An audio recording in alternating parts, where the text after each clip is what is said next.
उदाहरण के लिए बात है।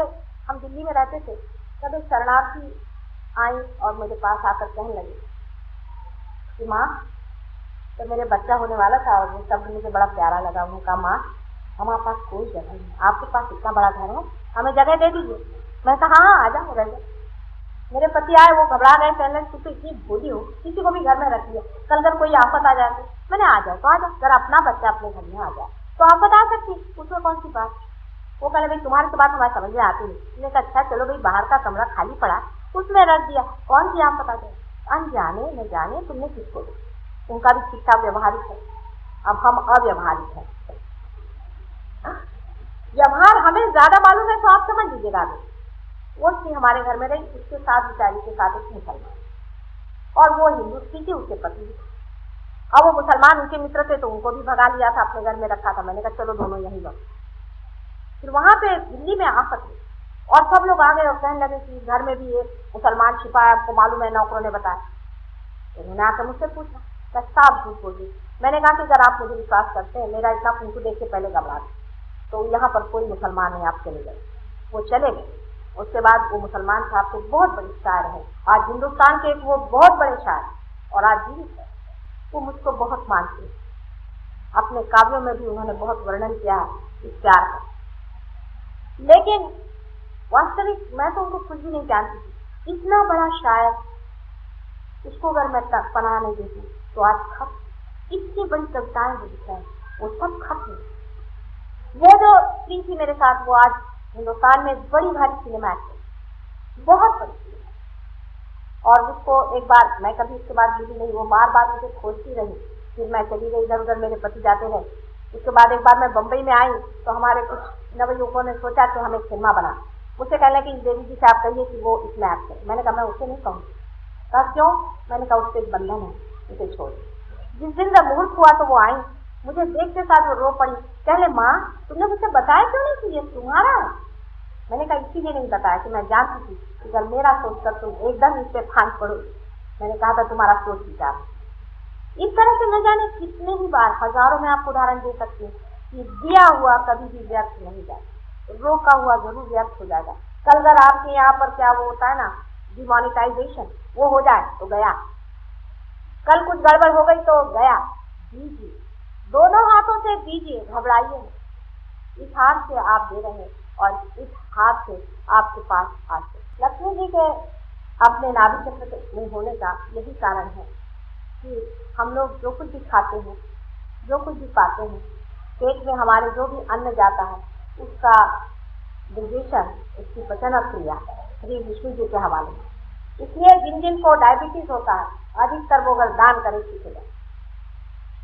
आपको आश्चर्य होगा कि डायबिटीज के लोगों के लिए मैं हमेशा कहती हूँ कि आप दान करें। दान से जो देते हैं वो मुड़कर अपने पास 1000 गुना आता है और मनुष्य के लिए बड़ा आशीर्वाद है।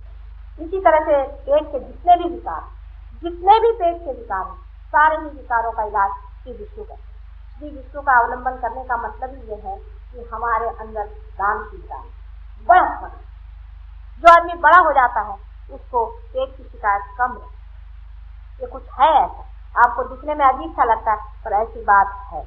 आप करके देखिएगा, जिनको भी शिकायत पेट की हो, आज जाकर कहीं किसी को दान करते, किसी का पेट भर के आया, आप देखिएगा कि आपका पेट है। ये शास्त्रोक्त बात है, क्योंकि हमने इसको बहुत बार आजमाया और लोगों ने भी आजमाया, इसका बड़ा फर्क पड़ गया। उसके बाद हृदय चक्र में मैंने आपसे पहले कहा था कि शिव जी ईश्वर स्वरूप का है।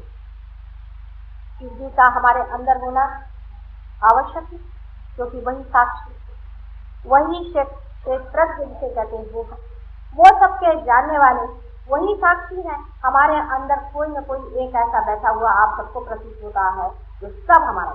हम अगर झूठ बोलते हैं तो, सच बोलते हैं तो, अच्छे बोलते हैं तो, दान देते हैं तो, बड़े होते हैं तो, छोटे होते हैं तो, सब कुछ जानने वाला हमारे हृदय में साक्षी स्वरूप जो बैठे हैं, तो परम ईश्वर वही आत्मा स्वरूप हमारे हृदय में विराजमान। लेकिन हृदय चक्र तक पहुंचने से पहले जो मैंने बीच की गैप दिखाई है, यही सारा भवसागर है, जिसके बीचों बीच विष्णु का स्थान और उसके ऊपर में ब्रह्मदेव बैठ करके सारी सृष्टि की निर्मित कर, सारा भवसागर बनाया गया। अब ये भवसागर बनाने के बाद प्रश्न ये हुआ कि मनुष्य को किस तरह से पार किया। मनुष्य भी बन गया, अब इसको पार कैसे किया जाए, इस मनुष्य को पता कैसे हो, इसमें ब्रह्म तत्व कैसे आए, माने इसमें बैठे हुए शिव और शक्ति का मिलन कैसे हो, योग कैसे बने। इसके लिए एक विशेष तरह की व्यक्ति संसार में तैयार की, जो ब्रह्मा विष्णु और महेश तीनों के तत्व को पकड़ के बनाई गई, जिसे हमें श्री दत्तात्रेय जी के नाम से मानते हैं।